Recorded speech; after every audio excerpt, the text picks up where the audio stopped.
You ready for some spoilers? Because I am. Where to start with this movie? Man, there was so much. First of all, the couple, they got on my nerves the whole movie. But I liked their characters. I did. Their characters got on my nerves. But I thought it was a good concept. You know, they weren't trying to survive. They were trying to survive, and they didn't know what to do. You know, at least the mother and daughter, they somewhat knew what to do. When we talk about the sergeant, he was so awesome. I was like, every time he was just like, stay back, I got this. And then he would go do stuff and then come back and then like, it's safe now. Like, I was just like, are you not scared to die? Like, I don't know what you do for a living, but I need to get in that occupation to where I'm just not scared of anything.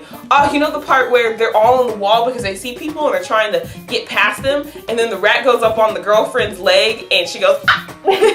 Man, at that part, I was like, shut up! I was so mad. I almost yelled in the theater. That's how like mad I was. I was like, knew she was gonna yell. Granted, if I was in the same situation, I probably would have yelled too. But you know what? I'm not in the same situation, so I can judge her for that. Oh, and then the part where they go to the friend's house and you know everything's all calm and collected till the sister pulls out a gun and then everything goes downhill. I was just like, wow, that part's. That was pretty gangster. You know, I kind of saw that part coming, but I didn't know it was going to be as violent as it was. You know, I thought maybe she was going to pop one off and then be like, oh my God, I'm sorry, I regret it. But no, she was just like, this is my right to purge. My friend was talking about how it was kind of annoying how they kept saying it's their right to purge, but I think they did it on purpose for the movie, you know, to show that how ridiculous it is. Like, just because you think you have a right to do it doesn't make it right, you know, unless you're trying to save someone, which is when you go into, when they get kidnapped. Oh my God, the whole scene when they get kidnapped by the rich people and they're out on the stage. Oh my God, I want to say that's my favorite part of the whole movie. Only because, I don't know, it felt like a real moment. Like the lady was just like, hi, and then these are the candidates who are going to be purged today. And they're just all just like in shock of what's happening, you know, trying to figure out what is going on. But I really enjoyed that part a lot. You know the part where they're going down the tunnel and they see the people and they're all hiding out for the night, like it's okay, and then all of a sudden the people with the flamethrowers come down and they're like, you know, attacking, and then all the people start jumping out.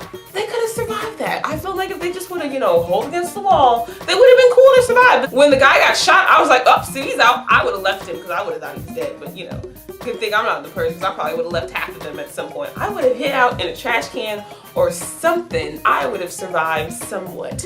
And then I think it's crazy that those, I want to say they're all black kids, but the kids with the mask and stuff, that it's crazy that they were just kidnapping people to get money. But I mean, honestly, that's something I would do too. You do whatever you got to do to survive. Like, it's a cut road there on the Purge night. But this movie was so fantastic. But I think the worst death of all was the boyfriend dude. And when he died, oh my God, it was like, it was so fake looking, but it was so funny. I was just like, it was shocking. I was just like, but I love how he was the only one that got shot. You know, no one shoots like this, I guess, but they just shoot like that, you know, everybody else.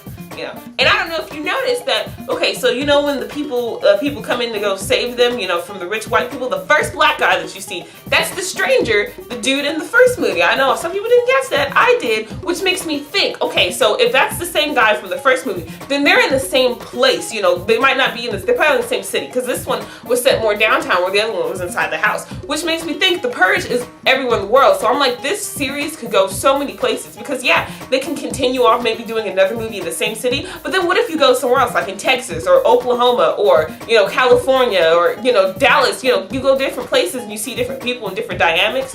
I would love to see the Purge in like a country kind of set, like in Tennessee or somewhere where they're on a farm and like, how, you know, where can you really hide? There's just fields of lands. I want to see something like that. That happens, I'll be super excited. But I hope they continue off this series, and if they keep it like this, it's going to do fantastic. It's going to be like another Saw. It's going to be up there in movies that I'm going to watch, and I will eventually own all of them on DVD. But I don't know, how did you feel about it? Did you like it? Because I really enjoyed this movie. I thought it was great, every part of it. I had very little complaints. I can't even think of a super complaint, minus like some of the fake looking deaths, but other than that, I really enjoyed this movie, and I hope you did too. Bye.